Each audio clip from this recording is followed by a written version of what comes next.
दोस्तों नमस्कार, अभिवादन स्वीकार करें।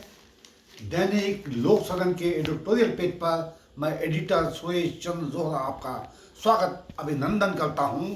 और आज आपसे मैं रूबरू हूं गोंडवाना गणतंत्र पार्टी के परफॉर्मेंस को लेकर।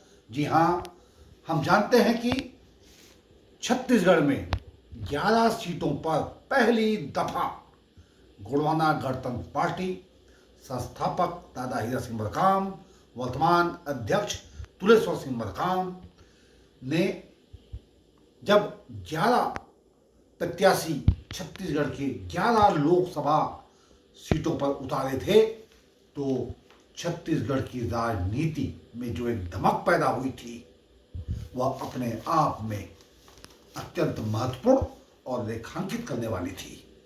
दोस्तों, यह पहली दफा था जब गोंडवाना ने वह राजनीति का सबक कांग्रेस और भाजपा को सिखाने का प्रयास किया कि गोंडवाना को आप कमतर न आंकें। और छत्तीसगढ़ चूंकि आदिवासी बाहुल्य राज्य है और इसलिए गोंडवाना का यह अधिकार है कि हम यहाँ सत्ता हुकूक का संचालन करेंगे।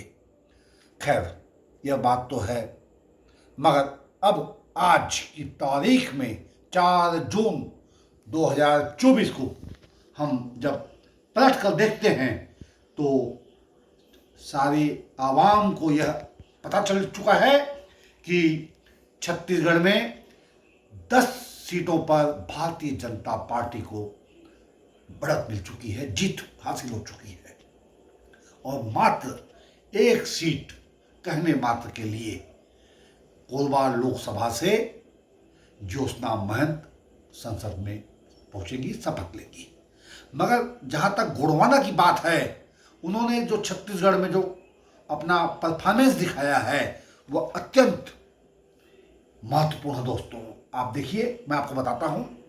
जैसे कोरबा में श्याम सिंह मरकाम राष्ट्रीय महासचिव जैसी शख्सियत लोकसभा का चुनाव लड़ती है और जो सफलता है वह अपने आप में मायने रखती है। आपको यहाँ 48,567 वोट प्राप्त हुए हैं। यह एक बहुत बड़ी रेखांकन की स्थिति है कि गोंडवाना गणतंत्र पार्टी के प्रत्याशी को इतने मत मिले। मगर इतने में ही आप और पार्टी शायद संतुष्ट नहीं होगी। आगामी समय में और इससे बड़ी लाइन खींचनी अपरिहार्य है। बात करते हैं हम महासमुंद की। यहाँ से कुरैशी जी को टिकट मिली थी गोंडवाना पार्टी से और मात्र 1077 मत ही उन्हें प्राप्त हुए हैं।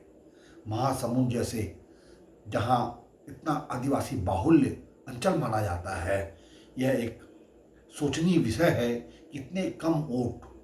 हालात, इसका मतलब यह है कि गोंडवाना गणतंत्र पार्टी के हालात यहाँ अच्छे कतई नहीं है। यहाँ संगठन को मजबूत बनाने की आवश्यकता है। आगे हम चलते हैं कांकेर में सुखचंद नेताम को 8,723 मत प्राप्त हुए हैं। मैं समझता हूं कि यहाँ भी स्थिति दयनीय और शोचनीय है। दुर्ग की अगर हम बात करें तो यहाँ शंकर ठाकुर मैदान जंग में थे और आपको सिर्फ 1,073 मत ही प्राप्त हुए। बिलासपुर में नंद किशोर राज, जिनका हमने एक साक्षात्कार भी आपको बताया है, उन्हें भी सिर्फ 1,043 मत मिले हैं, जबकि वे पार्टी के महत्वपूर्ण पदाधिकारी रहे और लंबे समय से जमीन पर उन्होंने काम किया है। और बिलासपुर को भी यह कहा जा सकता है कि आदिवासी बाहुल्य जिला है, मगर हालात देखिए आप कितनी दयनीय है, सोचनीय है। अगर हम बस्तर की बात करें, बस्तर से टीकम नागवंशी को प्रत्याशी बनाया था गोंडवाना गणतंत्र पार्टी ने और सिर्फ 3,042 मत ही वे हासिल कर सके। रायगढ़ की अगर हम बात करें तो यहाँ मदन प्रसाद गोंड मैदान में थे और यहाँ भी 3015 मत ही आप प्राप्त कर सके। रायपुर छत्तीसगढ़ की राजधानी, जहाँ से इंजीनियर लाल बहादुर यादव मैदान में रहे और उन्हें सिर्फ 2832 मत ही प्राप्त हो सके। अंतिम में बात करें हम सरगुजा अंचल की, यहाँ से डॉक्टर एल.एस. उदय सिंह मैदान में रहे और 15,651 मत ही आप प्राप्त कर सके। कुल जमा छत्तीसगढ़ में अगर हम देखें परफॉर्मेंस का अगर विवेचन करें हम, तो हम देखते हैं कि 23 के समर में जो हालात परिस्थितियां गोंडवाना गणतंत्र पार्टी की मजबूती दिखाई देती है, वह लोकसभा समर में बहुत नीचे रसातल की ओर जाती हुई दिखाई दे रही है। इसका दोषी कौन है, यह विवेचन करना पार्टी के लिए अब तो अपरिहार्य बन गया है। हम आशा करते हैं कि यह जो बुलेटिन हम आपके लिए लेकर आए हैं, आपके लिए भी चिंतन का एक विषय है। आप देखिए, और छत्तीसगढ़ को अगर आगे ले जाना है, समृद्ध और सशक्त बनाना है, तो फिर पार्टी के लाखों लाख जो सदस्य हैं, जो चाहने वाले हैं, उन्हें उठ खड़ा होना होगा। तभी आगामी समय में कुछ अच्छे हालात बन सकते हैं। धन्यवाद के साथ।